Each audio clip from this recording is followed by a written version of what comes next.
Investir en bourse est quelque chose qui peut paraître très compliqué. Ça peut paraître comme une activité qui prend beaucoup de temps.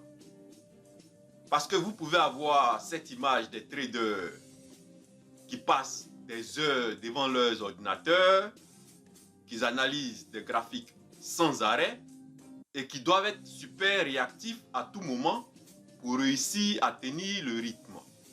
Et tout ça peut faire que vous pouvez vous dire que ce n'est pas vraiment fait pour vous. Mais rassurez-vous, ça ne se passera pas comme ça pour vous. Parce que en regardant mes séries de vidéos sur l'investissement en bourse pour les débutants, vous allez pouvoir investir en bourse sans avoir peur et être gagnant. Donc, abonnez-vous si ce n'est pas encore fait. Partagez cette vidéo et mettez les cœurs. Parce que c'est important pour le référencement et c'est important aussi pour le soutien. En tant que débutante ou débutant, vous ne devez pas commencer à investir en bourse aveuglément. Vous devez essayer de comprendre les concepts de base de la bourse, les thèmes courants tels que les actions, les obligations, les fonds communs de placement, les ETF, des bases solides telles que la gestion des risques et les stratégies d'investissement. Et c'est ça le but de cette série de vidéos sur comment investir en bourse en tant que débutant. Dans la première partie de cette vidéo, nous avons parlé de certaines choses très importantes à faire avant de commencer à investir en bourse. Nous avons vu qu'est-ce qu'une action et une obligation et comment gagner de l'argent avec les actions et les obligations. Si vous n'avez pas encore regardé cette vidéo, je vais mettre le lien dans la description de cette vidéo et dans les commentaires. Et je vous encourage d'aller regarder cette première vidéo-là. Nous avons aussi parlé des meilleurs moments pour commencer à investir en bourse en tant que débutante ou débutant. Il y a même quelqu'un qui m'a posé une question en commentaire dans la première vidéo. Il a demandé si on peut commencer à investir en bourse à l'âge de 60 ans. L'idéal, c'est de commencer à investir en bourse tôt. Le plus tôt, le plus bien. Mais comme dans la vie, il n'est jamais trop tard pour bien faire, vous pouvez commencer à investir en bourse à n'importe quel âge. Parce qu'il y a des stratégies que vous devez suivre pour pouvoir être gagnant, quel que soit votre âge. Comme j'ai dit, c'est important de comprendre les principes de base de la bourse, les thèmes courants tels que les actions, les obligations, les fonds communs de placement et les ETF et leur fonctionnement avant de commencer à investir en bourse. Maintenant, on va commencer avec les fonds communs de placement. Qu'est-ce qu'un fonds commun de placement? Un fonds commun d'investissement, c'est une mise en commun de l'argent des investisseurs sur le marché financier. Nous allons prendre un exemple simple pour bien comprendre ça. Imaginez que beaucoup de personnes mettent leur argent ensemble pour créer une tontine. Et l'argent qui se trouve dans cette tontine s'appelle un fonds commun de placement. Et ces gens-là décident de confier l'argent qui se trouve dans les tontines à des personnes appelées gestionnaires de fonds. Et ces gestionnaires de fonds investissent cet argent-là dans des choses différentes, comme par exemple les actions et les obligations. Et quand ces investissements grandissent, l'argent qui se trouve dans la tontine grandit aussi. En plus de cela, quand les gens veulent récupérer leur argent, ils peuvent le faire en vendant leur part de cette tontine. Donc, un fonds commun de placement, c'est comme une tontine où les gens mettent leur argent ensemble, mais au lieu de le donner à une seule personne, comme ça se fait généralement avec les tontines, ils confient cet argent à des gestionnaires de fonds pour le faire fructifier. Et ça permet aux gens de démarrer en bourse avec de petites sommes d'argent. Les fonds communs de placement permettent en quelque sorte de mutualiser l'argent des investisseurs. Chaque investisseur est appelé porteur de titre et détient une part du fonds en fonction de l'argent qu'il a investi. Je profite au fur et à mesure pour vous expliquer certains termes courants, comme par exemple les titres financiers. Qu'est-ce que ça signifie? Les titres financiers sont un terme qu'on utilise généralement pour parler des actions, des obligations et tous les autres instruments financiers qui donnent certains droits à leurs détenteurs. Ce qu'il faut savoir ici, c'est que les titres sont échangés en bourse. Par exemple, une action est un titre qui représente une part du capital de l'entreprise qui l'a émise. Et quand vous entendez capital, on parle ici de l'argent de l'entreprise. Par exemple, votre capital, c'est l'argent que vous investissez. Donc, les fonds communs de placement sont gérés par des professionnels. Ils regroupent l'argent des investisseurs pour acheter et vendre des titres selon une stratégie bien définie. Une chose à savoir aussi, c'est que il y a plusieurs fonds communs de placement.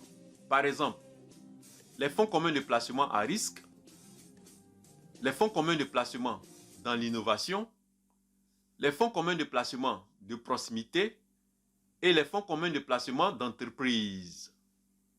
Il existe d'autres formes d'investissement aussi, comme les sociétés d'investissement à capital variable, ce qu'on appelle les SICAV.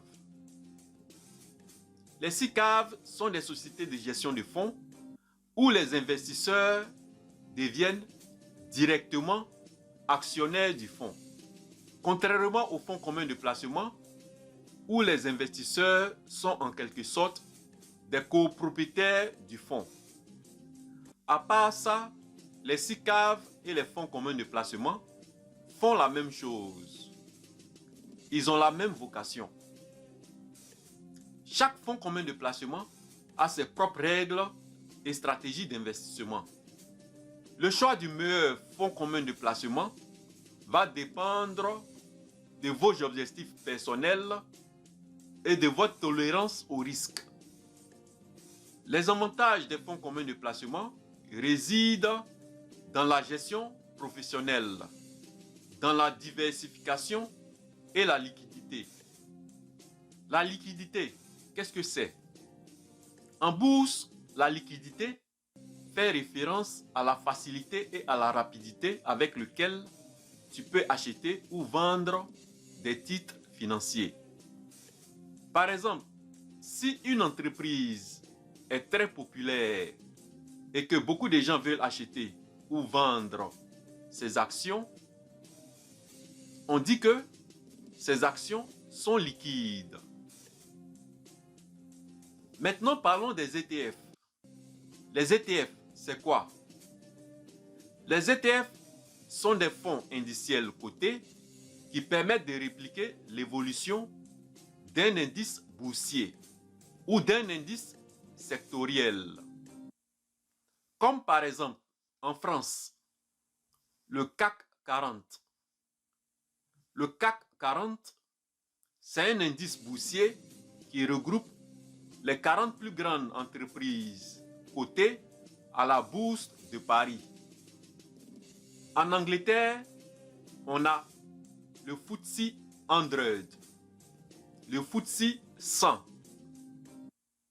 C'est un indice boursier qui regroupe les 100 plus grandes sociétés cotées à la bourse de Londres.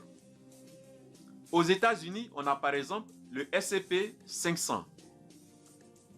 En Afrique de l'Ouest, plus précisément en Côte d'Ivoire, on a le BAVM 30. Le BAVM signifie la bourse régionale des valeurs mobilières. Le BAVM 30 regroupe les 30 titres financiers les plus échangés sur un trimestre. Ce qu'il faut savoir ici, c'est que les indices boursiers sont des indicateurs qui représentent les activités du marché financier. Les indices boursiers permettent de savoir si les choix que les investisseurs font sont plus performants que le marché dans lequel ils font ces choix-là. C'est important de savoir aussi que en bourse, vous pouvez acquérir des actions sur deux types de marchés. Il y a ce qu'on appelle le marché primaire et le marché secondaire. Le marché primaire, qu'est-ce que c'est? Le marché primaire, c'est le marché sur lequel une entreprise est introduite en bourse pour la première fois et propose des actions à un prix en accord avec les autorités chargées de réguler le marché. C'est-à-dire, si une société veut être introduite en bourse pour la première fois et proposer des actions aux investisseurs, c'est sur le marché primaire que ça se fait. Le marché secondaire, c'est le marché sur lequel on échange des actions. C'est le marché sur lequel on achète et on revend les actions. On peut non seulement acheter des actions sur ce marché-là, mais on peut les revendre aussi. On ne peut pas revendre des actions sur le marché primaire. C'est seulement sur le marché secondaire qu'on peut revendre des actions. Donc, en résumé, vous achetez des actions neuves sur le marché primaire et des actions d'occasion sur le marché secondaire. Ces deux marchés sont différents, mais ils sont liés parce que c'est les actions neuves du marché primaire qui deviennent des actions d'occasion sur le marché secondaire. Et la valeur des actions varie selon l'offre et la demande. Maintenant, avant de voir comment faire concrètement en tant qu'individu pour acheter des actions, c'est-à-dire comment commencer à investir concrètement, il y a une chose importante que j'aimerais souligner ici. Ça concerne les dettes de consommation. Si vous avez des dettes de consommation, votre priorité doit être rembourser ces dettes-là avant de commencer à investir en bourse. Les taux d'intérêt des dettes de consommation sont généralement très élevés. Donc c'est mieux de payer ces dettes-là avant d'investir en bourse. Vous devez aussi vous assurer d'avoir un fonds d'urgence en place avant d'investir. Créez un fonds d'urgence pour les imprévus. Faites votre propre budget pour vous assurer que vous pouvez investir sans problème. Maintenant, voyons comment faire concrètement en tant qu'individu pour acheter une action. D'abord, une chose à savoir, c'est que vous pouvez commencer à investir en bourse de façon totalement passive, en passant par les gestionnaires de patrimoine, comme par exemple les assurances vie. Il y a beaucoup d'assurances vie qui investissent dans tout ce qui est actions, fonds et obligations. Mais si vous voulez investir directement vous-même, vous avez deux possibilités. Premièrement, vous pouvez ouvrir un compte titre ordinaire, ce qu'on appelle le CTO.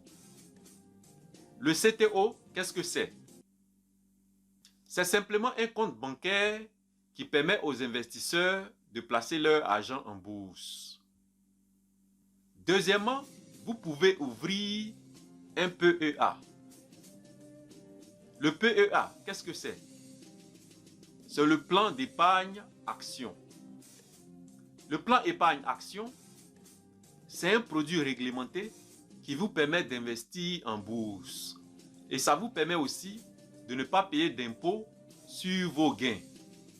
C'est-à-dire, vous bénéficiez d'une exonération d'impôts. En France, c'est le PEA. Au Royaume-Uni, ça s'appelle l'ISA. Si vous vivez aux États-Unis, vous avez le 401k. Donc, ce qu'il faut savoir ici, c'est que quand vous investissez en bourse, vous payez des impôts sur vos gains.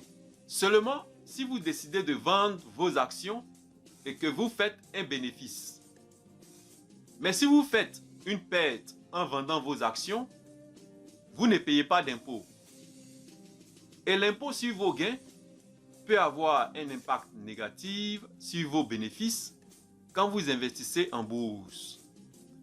Heureusement, il y a plusieurs stratégies que vous pouvez utiliser pour réduire ou éviter l'impôt sur vos gains. Et ça serait le sujet d'une autre vidéo. Donc, vous pouvez ouvrir un CTO ou un PEA auprès des banques traditionnelles. Mais avec l'Internet, vous pouvez utiliser des courtiers en ligne. Et c'est beaucoup plus avantageux en termes de frais. Aujourd'hui, avec l'Internet, pour investir en bourse, c'est devenu facile. Parce que vous pouvez ouvrir un compte avec un courtier en ligne et solliciter l'ouverture d'un CTO, d'un PEA ou d'une assurance vie. C'est important de savoir aussi que les frais associés à chaque transaction et à chaque compte varient.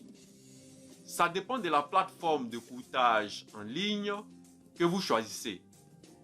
Et mon conseil pour vous à ce niveau, c'est de vous assurer de comprendre les frais et de rechercher et choisir une plateforme de courtage en ligne réputée.